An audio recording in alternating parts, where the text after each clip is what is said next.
Olá, tudo bem com vocês? Vamos aí a mais uma reflexão, dessa vez gravada de novo, não é? Uma perguntinha meio sem graça, mas faz todo sentido para isso que eu quero falar para vocês hoje. Entre o começo e o fim, existe alguma coisa que nós chamamos de meio, ok?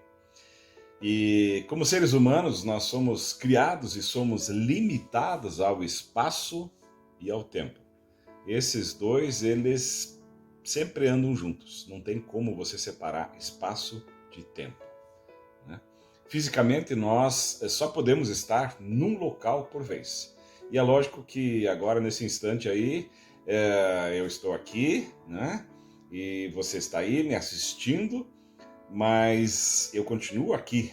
A minha forma física está aqui no meu office aqui, né? E você só tem a minha imagem aí, certo? E da mesma forma nós somos presos ao tempo. Nós não podemos avançar e nem voltar no tempo. Apesar de que algumas obras de ficção aí nos darem a entender que isso ou um dia talvez será possível, né? O filme De Volta para o Futuro, né, foi gravado aí, ou pelo menos se passa num tempo em que a maioria de vocês nem existia ainda, né, em 1985. E quando então o menino lá, o principal, lá, o ator principal, ele volta ao passado para consertar alguma coisa que, se aquilo não fosse daquele jeito, ele não viria a existir, né, tinha a ver com seus pais, né? E aí no filme 2 ele avança a um futuro longínquo que era 2015. 2015, 5 anos atrás, né? Para evitar também aí alguma situação no futuro. Na série Dark, a mesma situação acontece onde um cientista quer consertar algo em outro tempo. E isso dá um monte de problemas, né? Um monte de problemas. Quem não assistiu, assista. Bem legal, né? Ele cria situações absurdas com esse simples fato de intervir no tempo em algum lugar, né? E isso porque nós, seres humanos, nós somos criados para viver o aqui e o agora. Mas por que eu falei esse monte de coisas? Falei do começo, falei do fim, e nós temos esse meio. E esse meio, às vezes, pode ser bem emocionante. Concorda comigo? Esse meio que eu falo acontece entre aquela primeira inspirada que você deu depois de você levar aquele tapinha no traseiro, né, do seu médico ou da parteira, ou seja lá quem te deu a luz, né? E acontece quando você dá aquele último expiro, quando isso acontecerá quando você acabar, né? E quando então, se como nós desejamos que seja, você irá então para os braços do Pai, né? Esse meio, isso que acontece entre essa primeira inspirada e a última, isso a gente chama de vida. E esse é o nosso meio do processo. Eu quero ler com vocês um texto que nós encontramos aí na carta aos Romanos, no capítulo 5, os versos 3 a 5. Nós lemos assim: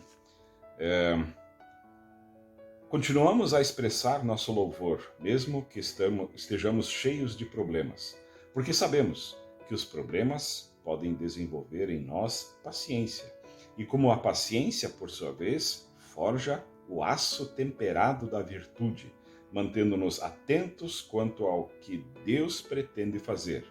Desse modo, passamos a ter esperança.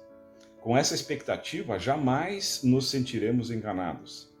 A verdade é que nem temos como reunir todas as vasilhas necessárias para encher com tudo que Deus generosamente derrama sobre nossa vida por meio do Espírito Santo.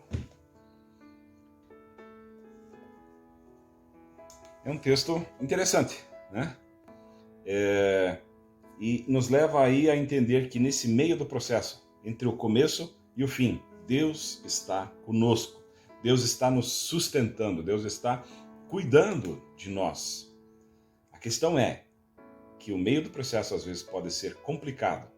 E se nesse meio do processo vem problemas, aparecem as falhas, aparecem situações em que podem ser melhoradas, né? O pessoal da TI aí que eu diga, né? E isso exige mudança em todas essas situações que eu falei. Problemas, falhas e melhorias. E aí é que o verso lido, ele faz todo sentido.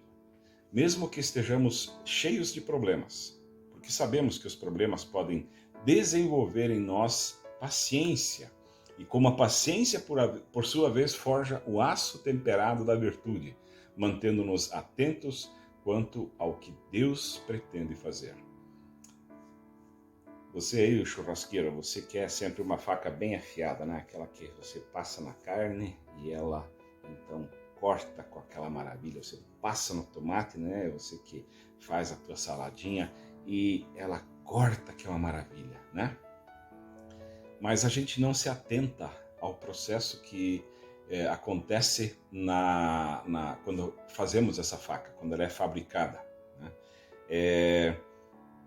Essa faca ela é produzida normalmente de um metal e ele é submetido a alta temperatura, né? Altíssima temperatura, né? 1000 e tantos graus, e aí ela é submetida à pressão, né? Pressão, forjado, né? Pancadas. E aí, depois que ela está conforme, do jeito que você quer, no formato que você quer, na espessura que você quer, com o fio que você quer, aí essa temperatura ela é reduzida bruscamente, é um esfriamento super brusco, né? Isso a gente chama de forja e a têmpera de um aço. E é assim que Deus age conosco. É isso que os problemas fazem conosco, desenvolvendo a nossa paciência, desenvolvendo aí as virtudes, que são as nossas boas qualidades. Creio que vários de vocês que estão aí me assistindo já compraram um jogo de quebra-cabeça, certo? E aí quando lá naquela capa diz que tem lá 15 peças quando você compra para os teus filhos pequenos, né? Ou então tem 100 peças, ou então eu já vi quebra-cabeças aí com 5.000 peças. Você acredita nisso, certo? Você acredita também que todas as peças elas estão certas e que não tem uma peça repetida e talvez aí consequentemente quando você estiver terminando a montar esse quebra-cabeças, talvez você perceba que tem algo faltando, e eu acho que isso deve ser a maior frustração para alguém que está fazendo um quebra-cabeça, que está montando isso, né? Então você confia quando você compra que existe lá o número de peças e que não há nenhuma repetida e que está tudo certo. Queridos, quanto mais o nosso Deus, Ele sabe onde cada uma das peças da nossa vida se encaixa e de quantas são necessárias e de como levar esse nosso projeto à sua finalização como uma obra de arte. Algo inédito, algo esplêndido, algo espetacular, porque é assim que nós somos vistos pelo nosso Pai, por Deus que está no céu. A questão é que nós olhamos a vida dos outros e sempre achamos que a vida do outro é mais fácil, que tudo vem de graça, sem esforços, né? Uma frase forte que eu escutei ontem de um filósofo norueguês chamado Kierkegaard. A vida só pode ser entendida olhando para trás, mas só pode ser vivida se nós olhamos para a frente. O que fazemos com aquilo que nos é dado? Com as situações que nos são colocadas em nosso caminho, com os problemas que aparecem no nosso caminho, é que vai fazer toda a diferença. E nós temos aí vários exemplos de pessoas na Bíblia que passaram por situações bem difíceis e até erraram nesse processo também, mas se arrependeram e seguiram na forja de Deus, como nós falamos lá no início. A verdade é que em muitas situações, muitos problemas, nós não vencemos sozinhos, nós precisamos de pessoas que nos estendam a mão, que nos ajudem a atravessar esse meio que nós às vezes vivemos, né? E a minha pergunta é: qual é a luta que você está enfrentando? Problemas no teu casamento? Talvez uma doença que você esteja enfrentando? Talvez você sofra por algum abuso aí no passado, na infância, enfim. E não é só abuso físico, né? Abuso moral, enfim, tantas situações que nos geram esse desconforto, que nos geram traumas, né? Talvez você esteja passando por conflitos, você talvez esteja se sentindo como num deserto, abandonado. Eu preciso te dizer que Jesus já se sentiu assim, dessa mesma forma. E aí nada como alguém te abraçar e dizer que já passou por essa situação que você está vivendo e te oferece ajuda, né? E te abraça. É o que Jesus está fazendo nesse instante. Ele está te oferecendo ajuda, ele está oferecendo a sua mão, ele está querendo te abraçar, ele está querendo cuidar de você. Se o que te faz sofrer talvez seja um pecado cometido, alguma situação complicada que você fez e você se arrependeu, o apóstolo João, na sua primeira carta, lá no finalzinho da Bíblia, capítulo 1, o verso 9, ele nos diz assim: se confessarmos os nossos pecados, ele é fiel e justo para perdoar os nossos pecados e nos purificar de toda a injustiça. Não é de alguma, é de toda a injustiça. Se você confia que um fabricante de quebra-cabeça manda todas as peças naquela caixa e que a figura ficará completa, já é tempo de você confiar naquele que te criou, aquele que te desenhou, aquele que esquadrinhou toda a tua existência.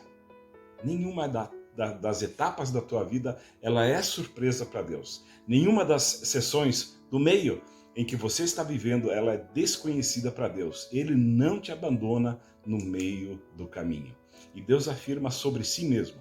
Ele diz assim: eu sou o alfa e o ômega, o primeiro e o último, o princípio e o fim. Apocalipse 22, 13. Até o teu último espirro, até o final, Deus estará contigo. Que Deus os abençoe, que tenham um bom tempo aí.